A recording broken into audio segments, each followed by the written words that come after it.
The crystal towers of Nexus Prime stretched into the purple sky like frozen lightning. Inside the highest spire, the Keltharian Federation's most powerful leaders sat around a glowing table that hummed with nervous energy. Ambassador Vec rubbed his 4 tired eyes as he looked at the faces around him. Some had tentacles instead of arms. Others had scales that changed color with their emotions. But they all shared the same look of complete terror. 17 worlds are gone, said, his voice cracking like old wood. Not destroyed by war or natural disaster. They're just empty. Every living thing dissolved into gray dust. The holographic display in the center showed planet after planet turning from green and blue to dead brown. Dr. Zefka, whose species had 6 arms and skin like silver metal, manipulated the images with quick, nervous movements. Her people were known across the galaxy for their brilliant minds, but even she looked defeated. We've never seen anything like this plague, she explained. It doesn't just kill. It breaks down every organic molecule it touches. Plants, animals, even the bacteria in the soil. Everything becomes nothing. Around the table, the greatest scientific minds in the galaxy had tried everything. The Cerebral Collective had connected their hive mind intelligence for weeks. The Logic Synthesis Guild had run billions of calculations. The Quantum Research Institute had built machines that could split atoms with their thoughts. Nothing worked. The plague kept spreading, world by world, system by system. Our latest projections show it will reach the core worlds within 6 months, Dr. Zefka continued, including our home planets. The silence that followed was heavy as a black hole. These beings had ruled space for thousands of years. They had technology that could move mountains, create artificial suns, and bend time itself. But they couldn't stop this invisible enemy that turned everything they cared about into dust. Communications. Officer Telrim sat quietly in the corner. His species was known for being careful and thoughtful. They rarely spoke unless they had something important to say. When he finally cleared his throat, everyone turned to look at him. There might be one option we haven't tried, he said slowly. The humans from that small blue planet. Earth, I believe they call it. The reaction was immediate. Clicks, hisses, and what sounded like alien laughter filled the chamber. Several council members actually stood up in disbelief. The humans' Vextar's 4 eyes widened. Those primitive creatures who still use chemical rockets, they only figured out faster than light travel 50 years ago because we accidentally dropped the blueprints on their planet. They barely qualify as a spacefaring civilization, added Dr. Zefka. Their technology is thousands of years behind ours. They still fight wars with metal projectiles and explosive devices. Telrim nodded patiently. Yes, their technology is basic. But they have something we might have forgotten how to use. What could they possibly have that we don't? Demanded Councilmember Vorthok, whose species had evolved beyond the need for emotions centuries ago. Desperation, said quietly, and the willingness to try impossible things. The chamber fell silent again. These advanced beings had become so sophisticated, so logical, that they had forgotten what it meant to throw everything at a problem and hope for the best. Even if we asked for their help, Vexter said finally, why would they risk their lives? For strangers they've never met. Telrim was already preparing the distress signal. I guess we're about to find out. As the emergency beacon shot across the galaxy toward the small blue planet, nobody in that crystal chamber could have imagined what was about to happen. They were about to discover that sometimes the most advanced solution comes from the most unexpected source. Dr. Jihoon Park was having the most boring Tuesday of his life. He sat in his small office at Seoul National University, surrounded by towers of student papers that needed grading. The coffee had gone cold hours ago, and he was starting to wonder if his students had actually attended any of his quantum physics lectures. Then his computer made a sound he'd never heard before. The message that appeared on his screen made him drop his red grading pen. It wasn't from another university or a research journal. It was from space. Real aliens were asking Earth for help, with some kind of deadly plague that was destroying entire worlds. They needed scientists, but they also said they were desperate enough to accept anyone willing to try. Ji-hoon stared at the message for a full minute, then did what any reasonable person would do. He shared it with everyone he knew. Within 6 hours, something incredible started happening. Earth's communication networks began lighting up like a Christmas tree. People weren't just reading about the alien crisis. They were volunteering too. Help. In Busan. Min-ho Kim was fixing a broken heating system in an apartment building when his phone buzzed with the news. He was covered in grease and had no college degree, but something about the message made him stop what he was doing. His grandfather had always told him that the best solutions came from people who weren't afraid to get their hands dirty and try new things. Before he could talk himself out of it, Min-ho filled out the volunteer application on his phone right there in the basement. "I don't know much about alien plagues," he typed with his dirty fingers, "but my grandfather always said, problems need fresh eyes. Maybe that's what they need." On Jeju Island, retired teacher Sun Hee Lee was tending to her garden when her neighbor ran over with a tablet, shouting about aliens and plagues and desperate calls for help. Sun Hee listened quietly, the way she always did, then walked inside and started packing a bag. "Where are you going?" her neighbor asked. "To help some people who need it," Sun Hee replied simply. "I've been solving problems for 40 years. Alien or human, a puzzle is a puzzle." In the busy streets of Hongjae, Hunjin Choi was preparing vegetables for the dinner rush at her small restaurant when the news broke.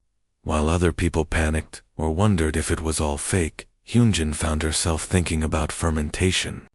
She'd spent years perfecting kimchi recipes, watching how tiny organisms could transform simple ingredients into something completely new. Maybe that knowledge could help somehow. She closed her restaurant early and spent the night writing an application that convinced the selection committee. Her understanding of how living things change and adapt might be exactly what the aliens needed. The response overwhelmed everyone in charge. President Chen Wei called an emergency meeting, staring at the numbers in disbelief. 30,000 people have volunteered in the first day, he announced to his shocked cabinet. 30,000. This is essentially a suicide mission to help complete strangers, and we have people fighting to get selected. Director Sato of the Earth Science Coalition had seen a lot of human behavior in her career, but this was something special. Nobel Prize winners are submitting applications right next to grocery store clerks. Retired grandmothers want to travel across the galaxy alongside rocket scientists. I've never seen anything like it. But why? President Chen Wei asked. These aliens barely consider us intelligent. Why would our people risk everything for them? Director Sato smiled for the first time in weeks. This is what we do. Someone needs help. We help. It's that simple. The selection process became impossible. How do you choose between a world-famous physicist and a maintenance worker who might see patterns others miss? How do you decide between a molecular biologist and a restaurant owner who understands how living systems change? In the end, they didn't choose. They took everyone they could fit. Earth's response ship Harmony launched 3 weeks later with the strangest crew in human history. Nobel laureates worked alongside street sweepers. Quantum physicists shared bunks with artists. Retired teachers gave advice to young engineers, all united by simple human stubbornness and the crazy idea that maybe, just maybe, they could help. As the ship disappeared into the stars, nobody on Earth knew what would happen next, but for the first time since receiving that alien message, people felt hope. The Keltharian research facility was a masterpiece of alien engineering. Everything was perfect, clean, and quiet. Gleaming white corridors led to laboratories where scientists worked in complete silence, their movements precise and calculated. For 3,000 years, this was how real science got done. Then the humans arrived, and everything changed. Dr. Zefka watched in horror from her observation deck as the humans unloaded their ship. They were loud, messy, and seemed to argue about everything. Worse yet, they were carrying things that definitely weren't scientific equipment. Someone had brought a guitar. Another human was carrying what looked like a rice cooker. One elderly woman had packed several plants in small pots. "What are those for?" Dr. Zefka asked through the translator device. "Oh, these," Sun Hee Lee held up her plants with a smile. "These help me think better. Plants make everything more peaceful." Within hours, the pristine research facility looked like it had been hit by a tornado. Dr. Ji-hoon had somehow convinced the facility administrators to let him set up 17 different research teams, all working on the same problem but approaching it from completely different angles. The noise was incredible. Min-ho Kim found himself leading a team studying quantum molecular bonds, which was hilarious since he'd barely passed high school chemistry. But somehow, when the alien scientist explained how molecules broke down at the quantum level, it reminded him of something. "It's like the old heating system in my apartment building," he told his team of confused alien physicists. "When the pressure gets too high, the pipes start making noise, then they burst. But if you release the pressure slowly, everything works fine." Dr. Zefka couldn't understand how these humans were functioning. In her laboratory, she could hear them arguing loudly through the walls. How could anyone think clearly with all that noise? "This is madness," she muttered to her assistant, Murdit. "Real science requires quiet concentration and careful methodology. They're behaving like children." But the humans didn't seem to care about proper methodology. Sun Healy had completely transformed Laboratory Section C into what she called her thinking space. She'd somehow obtained comfortable chairs, set up several tea brewing stations, and covered every wall with massive whiteboards. The whiteboards were covered with complex equations, but also stick figure drawings, Korean grocery lists, and what appeared to be doodles of cats. "They're not following any established protocols," assistant researcher Murdit reported nervously. "They drink caffeine during experiments. They eat food in sterile environments. One of them is playing music while handling plague samples." That was Hyunjin, who had set up her workspace in what used to be a perfectly organized chemistry lab. She was humming while she worked, sometimes singing old Korean songs under her breath. The alien scientists were scandalized, but something strange was happening. "The plague samples are reacting differently when she sings," reported one of the monitoring technicians. "The molecular breakdown rate changes depending on the emotional tone of her voice." This made no scientific sense whatsoever. Molecular plagues didn't have feelings. They couldn't respond to human emotions. Yet the data was undeniable. When Hyunjin hummed happy songs, the plague samples became less aggressive. When she sang sad songs, they seemed to slow down entirely. Meanwhile, Minho was making observations that baffled the quantum physicists. "Look at how it spreads," he said, pointing to a holographic display. "It's exactly like rust on old pipes. Starts in one spot, follows the weakest path, then spreads everywhere. But rust can be stopped if you understand what it needs to grow." "Molecular plagues are not rust," Dr. Zefka said firmly. "Maybe not," Minho grinned, "but they might behave like rust. Everything follows patterns, even broken things." The human chaos was starting to produce results, and it was making the alien scientists very uncomfortable. Their careful, methodical approach had failed completely. But these loud, messy humans with their plants and music and terrible eating habits were discovering things that made no logical sense. "Maybe," Dr. Ji-hoon suggested during one particularly loud brainstorming session where 17 different conversations were happening at once, "we're thinking about this all wrong. What if this plague isn't just a weapon? What if it's something else entirely?" The alien scientists looked at each other nervously. After 3,000 years of perfect logic and quiet laboratories, They were starting to wonder if chaos might actually be a better way to solve impossible problems. By the third week, the alien scientists were getting frustrated. The humans had been working non-stop, filling their perfect laboratories with noise, food, smells, and what looked like organized confusion. But they weren't producing the kind of neat, logical results that real science was supposed to deliver. Instead, they kept talking about feelings and patterns and other unscientific nonsense. Then everything changed during the most ordinary moment imaginable. Minho was doing what he did best, cleaning and maintaining equipment. He'd always believed that clean tools worked better, so every evening he carefully wiped down the monitoring devices and sample containers. It was boring work, but it gave him time to think. As he moved a plague sample from the bright overhead lights to a dimmer corner of the lab, something caught his eye. The sample looked different. Not just different, it was moving in a completely new way.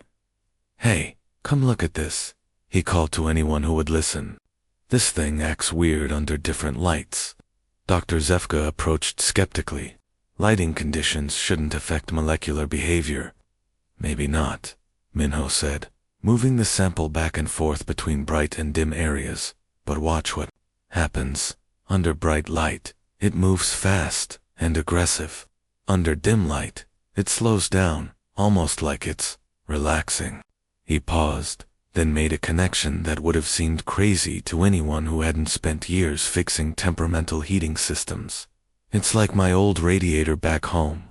Temperature changes, pressure changes, but also rhythm changes. The radiator had moods, good days and bad days. This thing has moods too." Meanwhile, in what used to be the facility's sterile cafeteria, Hyungjin was cooking dinner for the homesick human volunteers. She'd managed to get ingredients for kimchi, japchae, and other comfort foods from home. Cooking helped her think, and the familiar smells made everyone feel less alone in this strange place. She'd also been running small fermentation experiments on the side, partly out of curiosity and partly because fermentation reminded her of home. But tonight, as she checked on her kimchi cultures, she noticed something odd. The plague samples stored nearby were behaving differently than the ones in the main lab. "It's almost like it's trying to communicate," she murmured to herself, watching the way the plague seemed to pulse in rhythm with her bubbling fermentation jars, like it wants to join the conversation. In her converted thinking space, Sunny had been doing something that would have horrified the alien scientists if they'd known about it. Every evening, she held video calls with young alien refugees who'd survived the plague attacks on their home worlds. The children were traumatized and frightened, so she did what came naturally. She read them bedtime stories. Tonight, as she told the story of a lonely mountain spirit who just wanted friends, she noticed something on her monitoring equipment. The plague readings were changing in real time, rising and falling with the emotional tone of her voice. When she spoke with warmth and comfort, the readings calmed. When her voice carried sadness for the lost worlds, the plague seemed to respond with its own kind of sadness. Dr. Ji-hoon had been collecting all these strange observations for days, trying to make sense of what seemed like random human nonsense. But as he spread out the data on Sunhee's wall-sized whiteboards, a pattern began to emerge. A pattern so crazy it just might be true.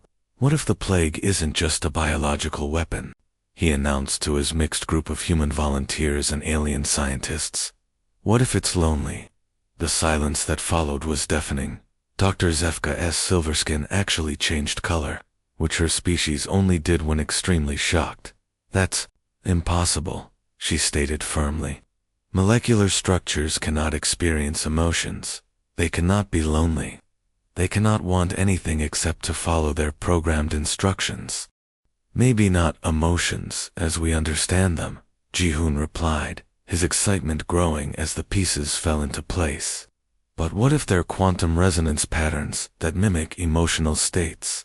What if this plague was designed to connect with living things, but something went wrong, and now it only knows how to connect by destroying?" Across all 17 research groups, humans began testing the most impossible theory in scientific history. Could a plague that had destroyed entire worlds actually be crying for help? Could the greatest threat in galactic history actually be the loneliest creature in the universe? The alien scientists thought it was madness, but the humans had learned something important over the past 3 weeks. Sometimes the most impossible ideas turn out to be exactly right. The alien scientists were horrified when they realized what the humans were planning to do. For thousands of years, proper scientific research meant staying safely away from dangerous subjects. You observed from a distance, collected data through instruments, and never, ever put yourself at risk. But the humans had a completely different idea about how to solve problems. Minho packed his basic equipment into a worn backpack and announced he was moving to Kethmer, a planet where plague survivors were living in refugee camps. The alien medical staff tried to stop him. The emotional radiation from traumatized beings will contaminate your research, warned Dr. Yeltsin, the chief medical officer. You'll be exposed to psychological toxins that could damage your analytical thinking.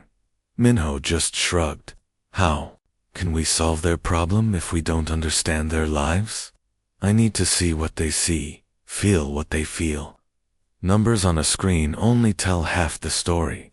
He set up his research station right in the middle of the refugee camp, where families huddled in temporary shelters made of salvaged materials. These were beings who had watched their entire worlds dissolve into gray dust. They had lost everything, their homes, their friends, their future. But instead of running away from their pain, Minho chose to sit with them. Within days, something remarkable happened. The plague survivors started helping with his research. They pointed out patterns he never would have noticed. They remembered details about how the plague behaved that no computer had recorded. Most importantly, they weren't afraid of him like they were of the other alien researchers. Your species doesn't run away from sadness, observed Koronak, an elderly refugee whose purple skin was marked with scars from plague exposure. Others come here with their instruments and protective gear, take their measurements, then leave quickly. You stay. You listen. Why? Because you matter, Minho said simply. You're not just data points. You're people who need help. Meanwhile, Sunhee had created something completely new. Story circles, where plague survivors could share their experiences, while her instruments quietly recorded both emotional and quantum fluctuations in the area. She'd discovered that talking about trauma in a safe space didn't just help people heal emotionally. It actually changed the quantum energy around them. The dying aliens found an unexpected comfort in human presence that baffled their own species. Humans didn't try to fix everything with technology. They didn't offer logical solutions to emotional problems. They just sat with the suffering and made it feel less alone. Humans are absorbing dangerous emotional trauma, Dr. Zefka protested during one of the daily briefings. This will compromise their analytical capabilities. They're becoming too involved with the subjects. Hyunjin, who had been quietly preparing meals for the mixed research teams, looked up from her cooking. Actually, I think it's helping our research, she said. I've been watching the plague samples while I cook, and they behave completely differently depending on the emotional atmosphere in the room. She gestured to her latest batch of kimchi, which was fermenting in jars next to various plague samples. When people are scared and hopeless, the plague becomes more aggressive, more destructive. But when people feel supported and connected, the plague calms down. It's almost like it feeds on loneliness and fear. Dr. Ji-hoon made the most controversial decision of all. Against every scientific protocol in the galaxy, he invited plague survivors to join the actual research teams. The alien scientists were shocked. Civilians cannot participate in advanced scientific research, protested Dr. Zefka. They lack proper training and emotional objectivity. They know this enemy better than any of us, Ji-hoon replied firmly. They've lived with it, survived it, watched it destroy everything they loved. Who better to help us understand what we're really fighting? The emotional connection the humans were building with the plague victims began revealing data that no scientific instrument could gather. The plague wasn't just a mindless destroyer following its programming. It was responding to each situation, adapting to emotional environments, almost learning from every interaction it had with living beings. "I think," Sunhee announced during one evening briefing, surrounded by both human researchers and alien survivors, "we're dealing with something that's as lost and confused as the people it's hurting. Maybe it doesn't want to destroy. Maybe it just doesn't know any other way to connect." The room fell silent as everyone, human and alien alike, considered this possibility. What if the greatest threat in galactic history wasn't evil at all? What if it was just desperately, tragically lonely? The moment that changed everything happened on a rainy Tuesday morning on the planet Kethmer, while the alien scientists sat safely in their climate-controlled observation towers, analyzing data through multiple layers of protective barriers. Minho Kim was doing something that horrified them beyond belief. He was packing his research equipment into an old camping backpack and heading straight into the refugee camps where plague survivors lived. "This is completely against protocol," Dr. Yelton, the head of alien medical research, said through his breathing apparatus. "The psychological contamination alone could destroy your ability to think logically." Minho looked at the sterile white walls of the research facility, then at the gray tents visible through the windows, where thousands of beings had lost everything they'd ever known. "How can we solve their problem if we don't understand their lives?" he asked. "I've fixed a lot of broken things in my time, but I always had to get close enough to see what was really wrong."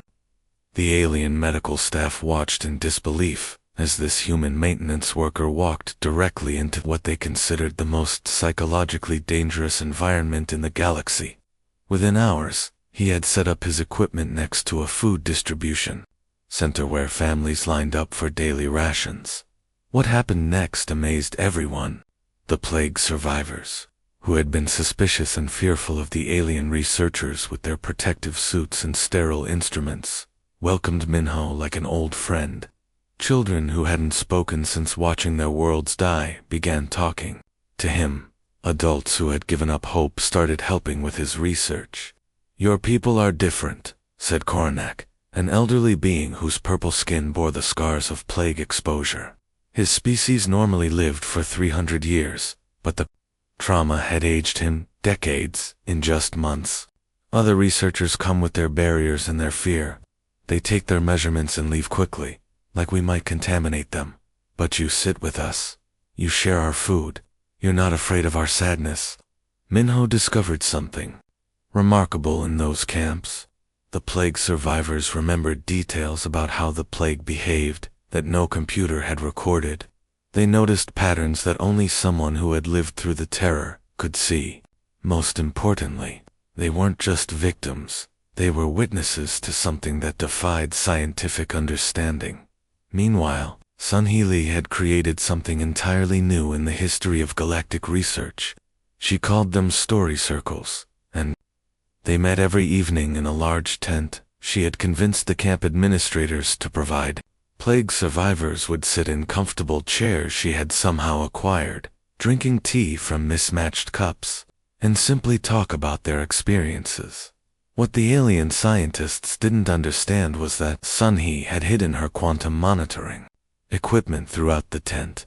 As people shared their stories of loss, fear, and unexpected survival, her instruments recorded both the emotional energy in the room and the quantum fluctuations that seemed to respond to human feelings. The results were extraordinary.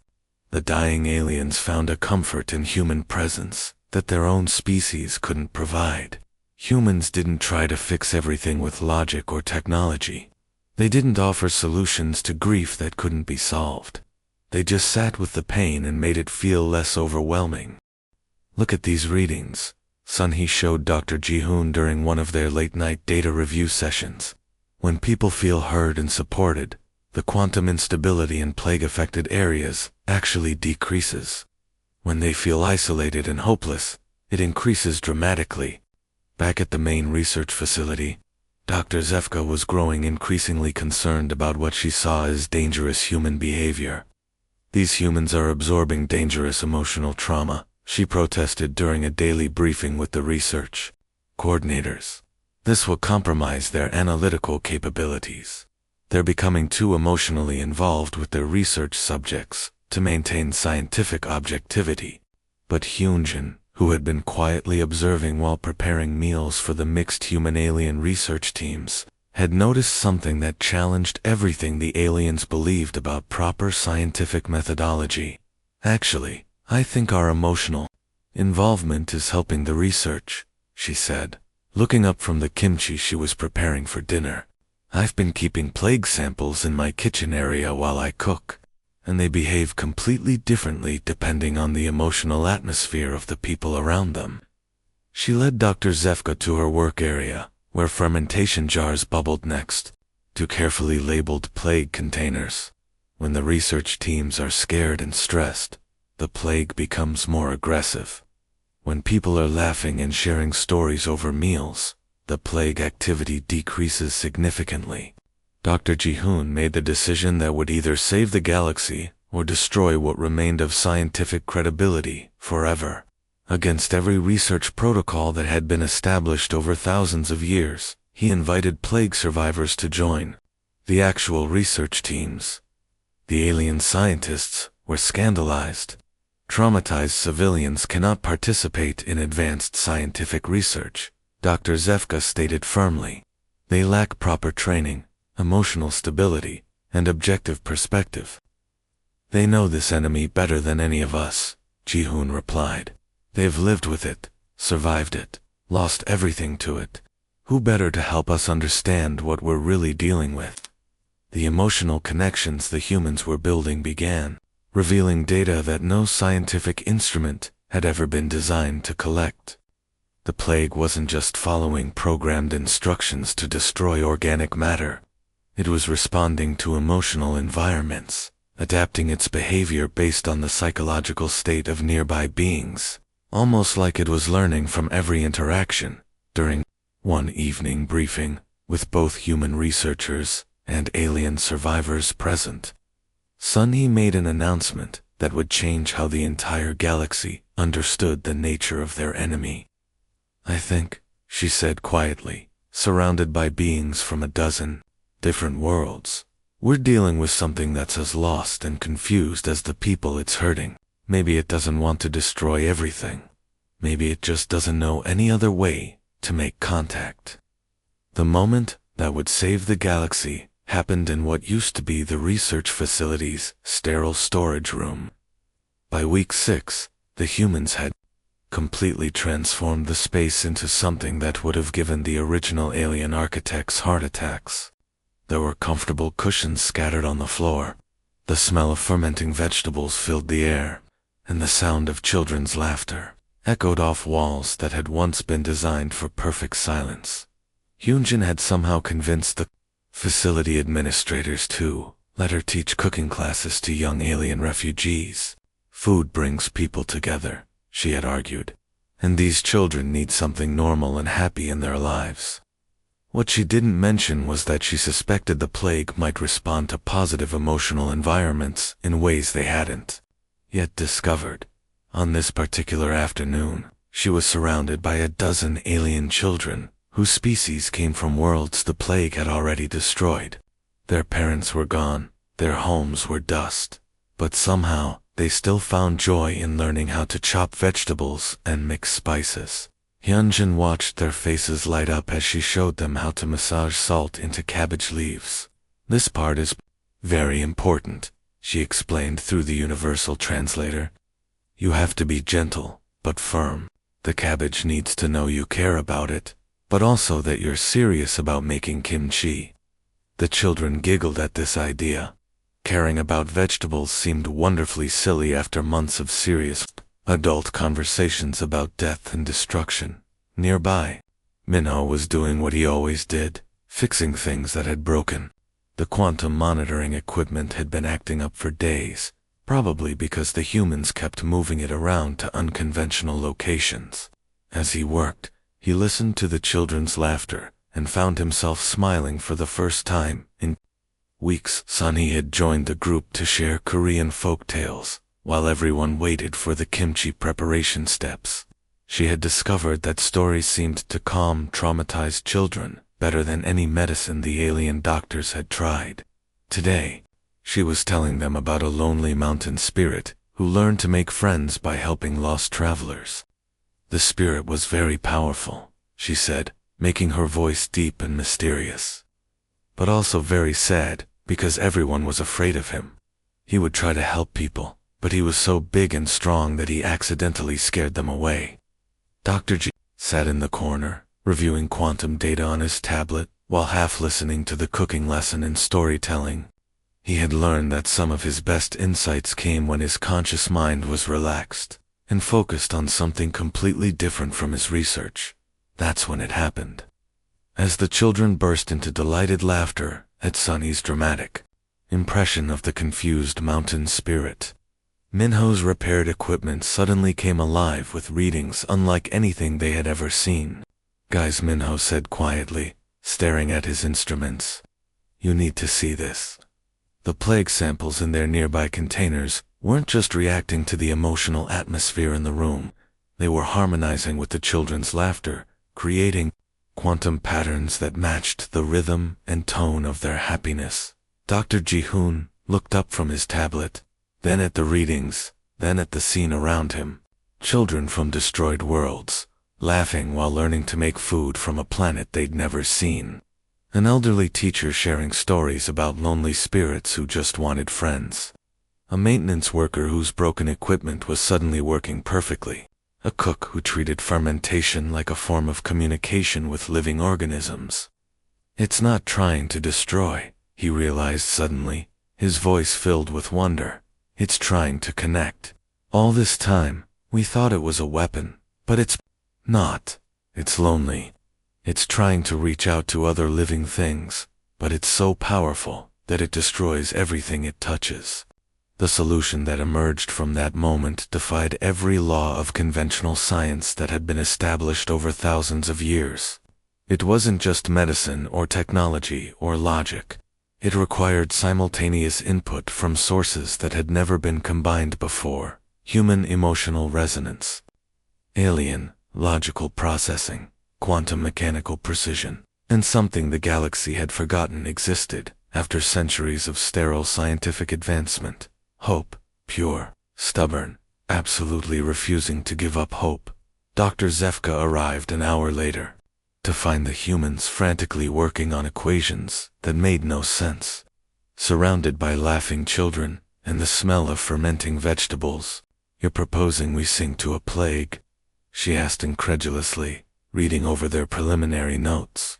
"Not just sing," Sunny explained patiently, the same way she had explained difficult concepts to confused students for 40 years. "We communicate with it.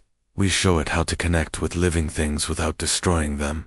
We teach it the difference between touching and crushing."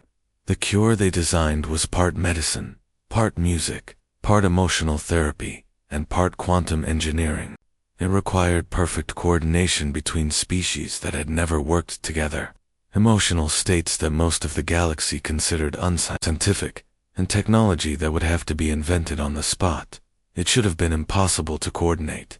But humans had spent their entire existence making impossible things work through pure determination and the willingness to try crazy ideas that might just work.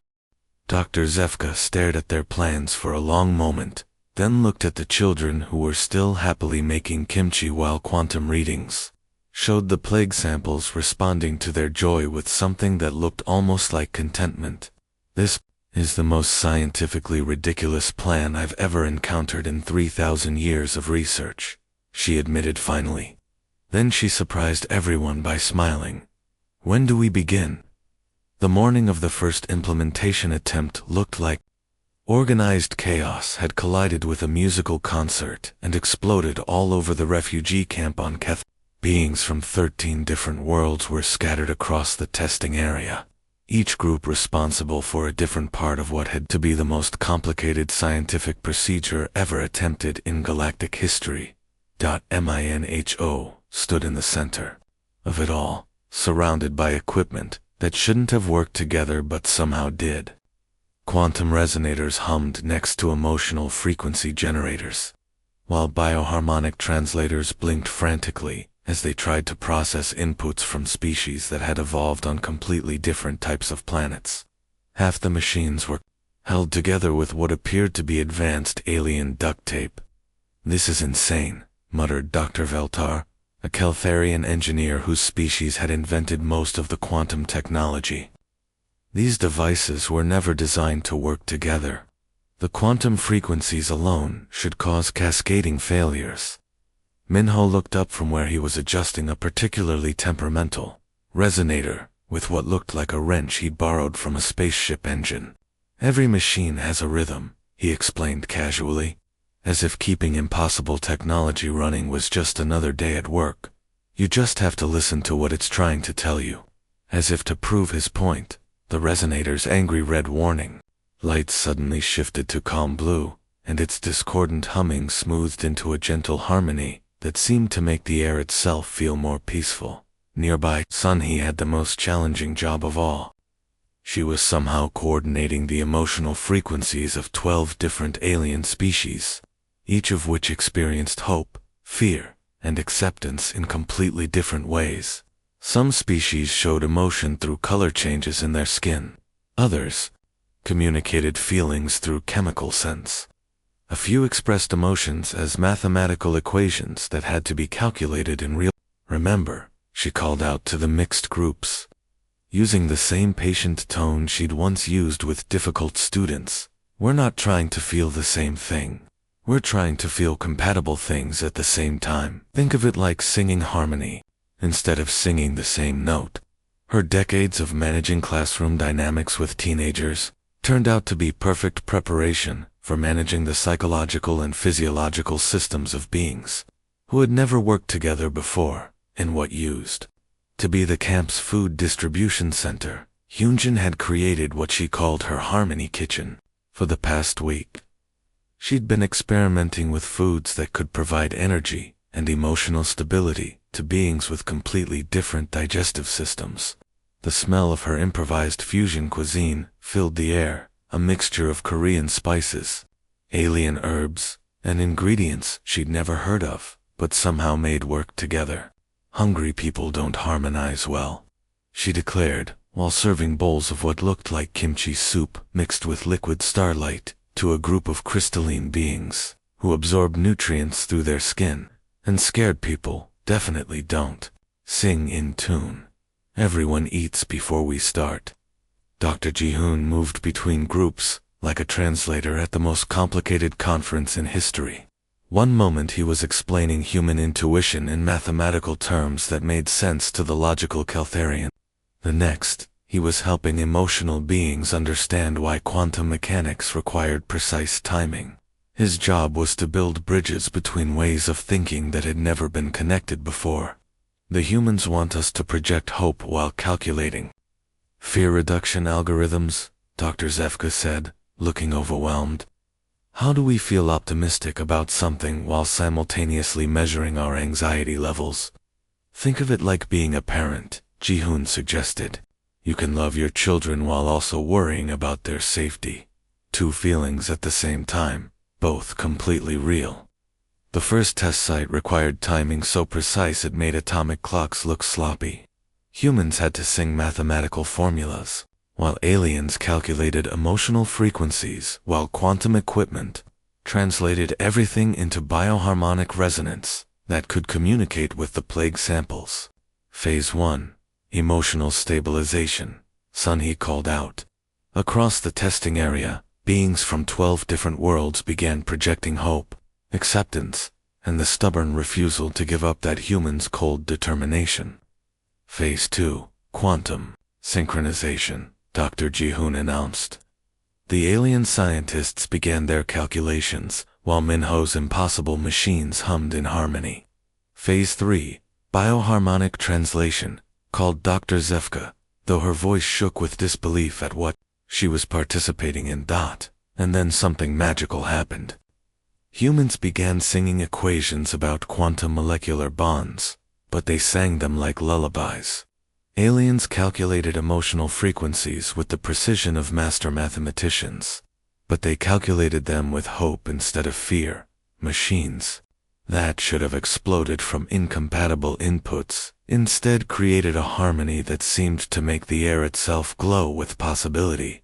The plague samples in their containment units stopped their aggressive molecular breakdown and began moving in patterns that looked almost like dancing.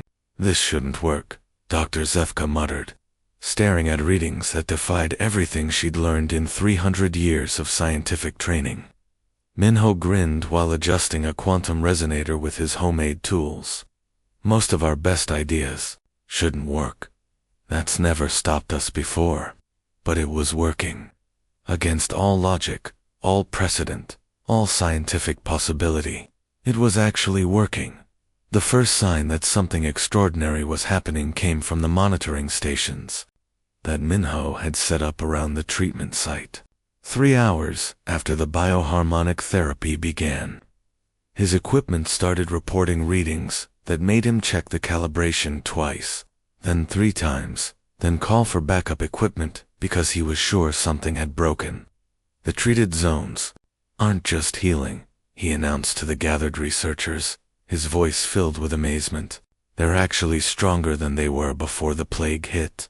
The soil has more nutrients. The air has more oxygen. Even the water tastes better.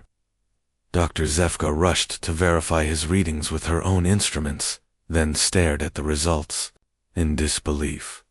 This is impossible. Biological systems don't spontaneously improve beyond their original state. There has to be an error. But there was no error. In areas where the plague had once turned everything to gray dust, new life was emerging that was more vibrant and healthy than anything recorded in the planet's history. Plants grew faster and stronger. The few surviving animals showed increased intelligence and disease resistance. Even the refugees living in the camps reported feeling healthier and more energetic than they had in months. Sunhee's emotional resonance monitoring equipment was recording equally remarkable data. The alien communities that had participated in the healing process were showing something that had never been documented in galactic history: perfect cooperation between species that had never even been able to communicate effectively before. Look at this. She showed the data to Dr. Ji-hoon during their evening briefing. Species that couldn't work together for 5 minutes a month ago are now coordinating complex tasks without any conflict. They're sharing resources, helping with each other's children, even creating art together. The most amazing thing was happening in Hunjin's kitchen. She had been serving celebration meals to the mixed human-alien crews, watching as beings from different worlds shared food and stories around tables they had built together. What she observed made her understand something profound about what had really happened. The plague taught them how to connect, she explained to anyone who would listen. All this time, we thought it was just destroying things, but it was actually trying to build bridges between different kinds of life. It just needed to learn how to do it without accidentally crushing everything first. Dr. Ji-hoon sat down to write his final report to Earth, trying to find words for something that had never happened before in galactic history. After struggling with complex scientific explanations for hours, he finally wrote the simplest possible summary. Turns out, the galaxy's greatest threat just needed a friend. But the miracle was just beginning. As mixed teams of humans and aliens traveled from world to world, bringing the cure to other plague-affected areas, something extraordinary happened. The plague didn't just disappear, it evolved into something completely different. Instead of breaking down organic matter, it began enhancing communication between different species. Aliens who had never been able to understand each other's languages suddenly found they could share complex ideas effortlessly. Species that had been enemies for centuries discovered they could work together on projects that benefited everyone. It's like a universal translator that works on emotions and intentions, not just words. observed Dr. Veltar, whose species had been locked in a cold war with their neighbors for 300 years, until the plague treatment allowed them to finally understand each other's perspectives. The transformation wasn't just biological, it was social, cultural, and spiritual. Worlds that had been isolated for millennia were forming alliances. Species that had never shared technology were collaborating on research projects. Children from different planets were playing games together that required understanding each other's unique ways of thinking. The galaxy watched in stunned silence as humanity accomplished what every advanced civilization had declared impossible. They had taken the most destructive force in known history and turned it into a tool for unprecedented unity and cooperation. News crews from 100 different worlds descended on the former refugee camps, now transformed into thriving communities, where beings from a dozen different species lived, worked, and created together. The reporters all wanted to know the same thing. How had these primitive humans achieved what the galaxy's greatest minds had failed to accomplish? Minho, still wearing his grease-stained work clothes and carrying his improvised tools, gave the answer that would be quoted in history books for centuries. We just treated it like any other broken thing that needed fixing. Most broken things aren't really broken, they're just lonely and don't know how to ask for help. The galaxy would never be the same, and it would never underestimate the power of human heart paired with human stubbornness again. 6 months later, the crystal spires of Nexus Prime looked completely different. The same towering structures reached toward the purple sky, but something fundamental had changed inside them. The emergency council chamber that had once been a model of cold, efficient alien architecture now looked like someone had mixed a high-tech laboratory with a comfortable living room. There were still the gleaming, holographic displays and quantum communication systems that the Caltharian Federation was famous for, but now there were also soft chairs scattered around for beings who preferred comfort while thinking. Small plants in ceramic pots sat on tables next to advanced computing devices. The smell of brewing tea mixed with the sterile air that had once filled the space completely. Ambassador Vextar stood at the head of the council table, his 4 eyes brighter and more alert than they had been in years. The weight of impending galactic destruction no longer pressed down on his shoulders, but he carried something else now, the humbling knowledge that his species had been wrong about almost everything they thought they knew about intelligence and problem-solving.